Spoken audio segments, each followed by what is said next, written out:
يا أيها الذين آمنوا كتب عليكم الصيام كما كتب على الذين من قبلكم لعلكم تتقون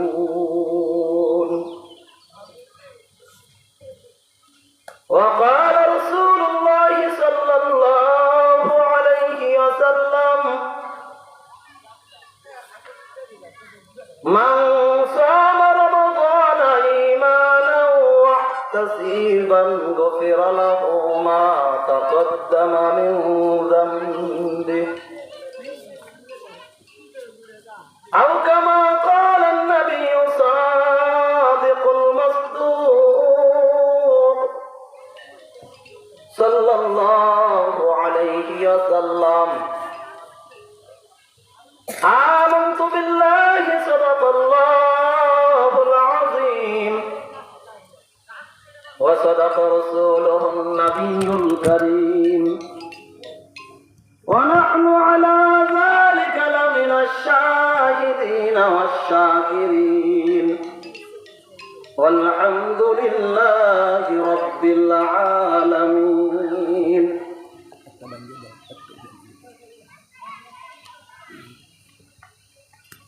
إسعادت بازر بازو ينيس إسعادت بازر بازو ينيس تانا بخشد خدای بخشنده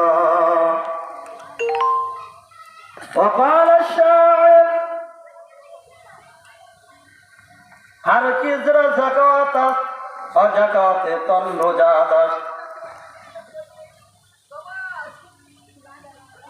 بلغ العلا بكماله كشف الدجى بجماله حسنت جميع خصاله صلوا عليه وآله সকলে মুহাব্বতের সাথে দুরূদ শরীফ পাঠ করি আল্লাহুম্মা সাল্লি আলা মুহাম্মাদিন ওয়া আলা আলি মুহাম্মাদ কামা সাল্লাইতা আলা ইব্রাহিম ওয়া আলা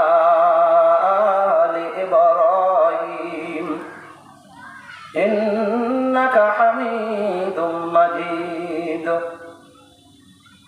اللهم بارك على محمد وعلى آل محمد كما باركت على إبراهيم وعلى آل إبراهيم إنك حميد مجيد দেলবাড়িয়া মোড় জামে মসজিদ ও যুব সমাজের উদ্যোগে আয়োজিত আজ 10 মার্চ 2023 রোজ শুক্রবার এই বার্ষিক ওয়াজ মাহফিলের সম্মানিত সভাপতি মুআজ্জাজ উলামা ইকরাম ও আমার সামনে উপবিষ্ট তাওহীদি জনতা মুরব্বী বাবারা ও যুবক ভাইয়েরা পর্দার আড়ালে অবস্থিত আমার মা বোনেরা সর্বপ্রথম ওই রব্বুল আলামিনের শুকরিয়া জ্ঞাপন করছি যে রব্বুল আলামিন আমাদেরকে ফিতনা ফাসাদের জামানায় জান্নাতের বাগান মিলাইয়া আবার এই জান্নাতের বাগানের জন্য কবুল করেছেন সেজন্য সকলে শুকর আদায় করে বলে আলহামদুলিল্লাহ। আপনারা অবগত আছেন এখানে আমাদের আজ দেশ বরেণ্য উলামা ইকরাম বয়ান পেশ করবেন। আমি এখানে বসছি, আমি কোনো বক্তা নয়, আপনাদের মুহাব্বতে আপনাদের থেকে দোয়া নেওয়ার জন্য আসছি। আল্লাহ পাক তৌফিক দান করলে ইনশাআল্লাহ কোরআন এবং হাদিস থেকে কিছু কথা বলার জন্য চেষ্টা করব। আমি দোয়া চাই আমি সহ এখানে আরো যত উলামা ইকরাম বয়ান পেশ করবেন আল্লাহ পাক যেন সকলের মুখ থেকে ওই রূপ কথাই বের করে দেন যেই রূপ কথা বর্তমান জামানায় প্রয়োজন। ও মুহাব্বতের দিলবাড়িয়াবাসী, আজ এখানে জান্নাতের বাগান মেলানো হয়েছে। ওই দোকানপাট সব সময় পাবেন আপনারা এখানে, অর্থাৎ আপনাদের দিলবাড়িয়া মোড়ে দোকান সব সময় থাকবে, কিন্তু এই রূপ মুসল্লি এবং যুবকদের জান্নাতের বাগান সব সময় এখানে থাকবে না। থাকবেনি বলেন? সেই জন্য আজকের দিনটাকে মূল্যায়ন করে নিজের গুনাহ মাফের জন্য আমরা সকলে এই জান্নাতের বাগানে এসে বসে যাই।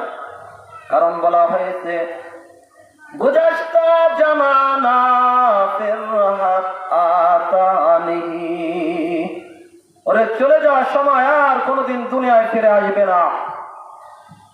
2023 সালের 10 মাস আর আসবে না, আবার 70 বছর পরে আসবে। 2123 সাল আসবে, 2223 সাল আসবে, কিন্তু সেদিন আমার আপনার যারা দুনিয়ায় জীবিত আছি কেউ দুনিয়ায় থাকবো না। থাকবো 100 বছর পরেই তো অনেকের অস্তিত্ব থাকবে না। সেই জন্য মুসলমানেরা, ও মুসলমানেরা, মুহাব্বতের সাথে বলছি, এই জান্নাতের বাগানে চলে আসে নিজের আখিরাতকে কামাই করার জন্য। কারণ আল্লাহ পাক আমাদেরকে যে হায়াতটা দান করেছেন, এই হায়াতটা আখিরাত উপার্জন করার জন্য বড় একটা পুঁজি। আচ্ছা, আমরা যারা ব্যবসা করি, আমাদের যদি ব্যবসায়ীদের পুঁজি না থাকে তাহলে কোনো ব্যবসা করা যাবে বলেন? ব্যবসা করা যাবে না। এই আল্লাহ পাক আমাদেরকে আখিরাতের ব্যবসা করার জন্য এই হায়াত দান করেছেন। এই হায়াতটা বড় একটা নিয়ামত। তাই আমি অনেক সময় বলে থাকি, দেখেন একটা যদি শৈল মাছ আপনি বড়শি দিয়ে ধরতে চান, তাহলে বড়শিতে কমপক্ষে একটা পুঁটি অথবা ছোট একটা টাকি মাছ গাঁথতে হবে। খালি বড়শিতে কোনোদিন কোনো মাছ ধরবে বলেন? ধরবে না। সেই জন্য আমরা আল্লাহ পাকের হায়াত পেয়ে এই হায়াতকে মূল্যায়ন করার জন্য এই জান্নাতের বাগানে চলে আসি। কারণ এখানে উলামায়ে কেরাম বয়ান পেশ করবেন। উলামায়ে কেরাম হচ্ছে নবীগণের ওয়ারিস। ও মুসলমানের, আমাদের দায়িত্ব সেই জন্য আমরা বলতেছি, আল্লাহ পাকের হুকুম পালন, আল্লাহ পাকের বাণী, আল্লাহর রাসূলের বাণী পৌঁছে দেওয়া আমাদের দায়িত্ব। আল্লাহর হাবিব সাল্লাল্লাহু আলাইহি ওয়াসাল্লাম ইরশাদ করেছেন যে আমার পক্ষ থেকে একটি বাণী হইল অপরের নিকট পৌঁছে দাও, বাল্লিগু আন্নী ওয়ালাউ আয়া। সেই জন্য আমরা বলতেছি, ও মুসলমানেরা, আজকে তো আমরা নাচ গান এই ব্যবস্থা যদি যুব সমাজ করত, আমার মনে হয় এই সময় আসরের পরে মাগরিবের আগে এখানে জায়গা দেওয়া সম্ভব হতো। সেই জন্য মুসলমানেরা, ওইটা তো দুনিয়ার ভোগ বিলাস, ওই দুনিয়ার ভোগ বিলাস তার দ্বারা তোমার অন্তর শান্তি পাবে, কিন্তু তোমার মাওলা পাক নারাজ হবে। তুমি দুনিয়ার যে কোনো কাজ করবা, একটা কাজের একটা মজা আছে এবং সাজা আছে। তুমি আজকে ওয়াজ নসিহতের ব্যবস্থা করতেছ, তোমাকে অনেক মানুষ অনেক টিটকারি দিবে, তুই টাকা হয়েছে তোর, টাকা দিয়ে আমাকে টাকা নিয়ে ওয়াজ দিতেছস। আবার অনেকে কবে না এই দিনের কাজ এটি ভালো, আবার অনেকে বলবে পরামর্শ দেবে একটা গান দে, মমতাজকে আন, অমুককে আন। এই তাই আল্লাহ পাক বলেছেন যে দুনিয়ায় দুটি দল আছে, একটা হলো হিজবুল্লাহ, আরেকটা হচ্ছে হিজবুশ শাইতান। একটা আল্লাহ পাকের দল, আরেকটা শয়তানের দল। সেজন্য মুসলমানেরা আজকে বাংলার জমিনে ওই গোলাম আহমদ কাদিয়ানী কিভাবে আমরা বাঁচা থাকা অবস্থায় তারা ওই পঞ্চগড়ে ওই সমাবেশ করার সাহস পায়। ওই পঞ্চগড়ে কাদিয়ানীদের সম্মেলন আমাদের রক্ত এবং জীবনের বিনিময়ে বন্ধ করতে হয়েছে।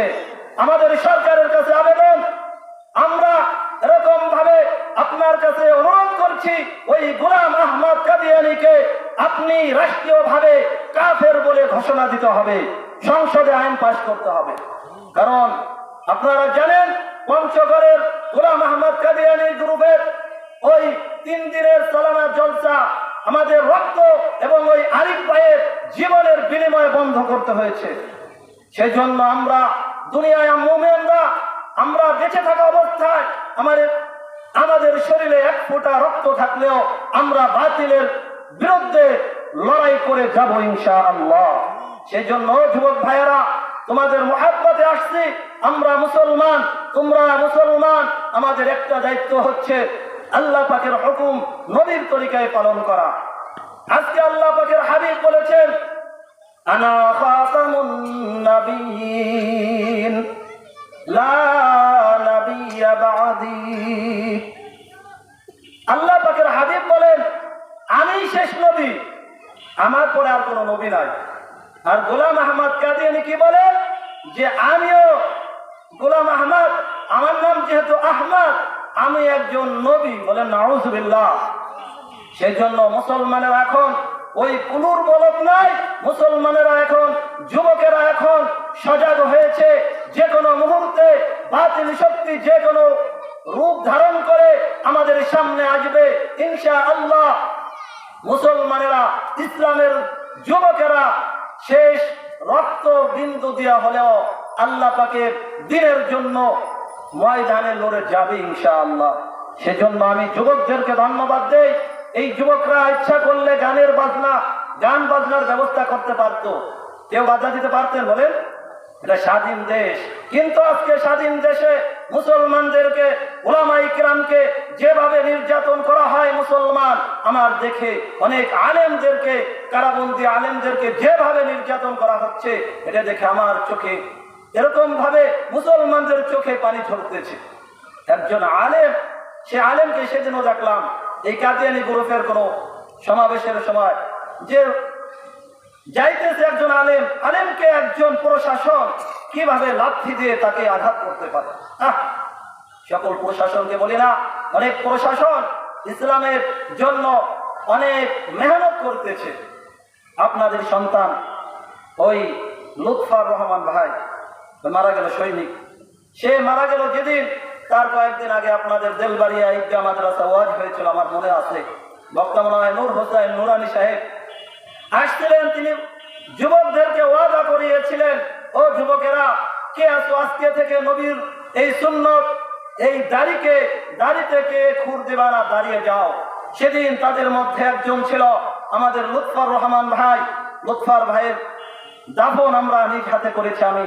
তার চেহারাটা যা নবীর সুন্নত দাড়ি রাখার কারণে কি নুরানি হয়েছিল, আপনারা দেখেছিলেন। সেজন্য আমরা মুসলমানেরা আল্লাহ পাকের হুকুম নবীর তরিকায় পালন করতে হবে, এটা আমাদের দায়িত্ব। অনেকে হয়তো নরম ভাবে বলে, অনেক গরম ভাবে বলে, কিন্তু আমাদের বলা দরকার। আচ্ছা, আজকে যদি আমার সামনে কোনো বাচ্চা এই পানির পাশে খেলাধুলা করে একা একা, আপনি চেনেন না, আপনি কি ওই ছেলে বা মেয়েটাকে, বাচ্চাকে ওই পানির কাছে ছেড়ে চলে যাবেন? বলেন, জ্ঞানী হলে যাবেন না। কারণ সে ওই পানির কাছে গিয়ে পানির মজা পেয়ে ওই পানির খেলায় লিপ্ত রয়েছে, তার জানা নাই। সে যদি খোদা না খাস্তা ওই পানির ভিতর পড়ে এরকম ভাবে মারা যায়, তাহলে তার জন্য তার মা কাঁদবে, তার বাবা কাঁদবে, এরকম ভাবে আত্মীয় স্বজন কাঁদবে।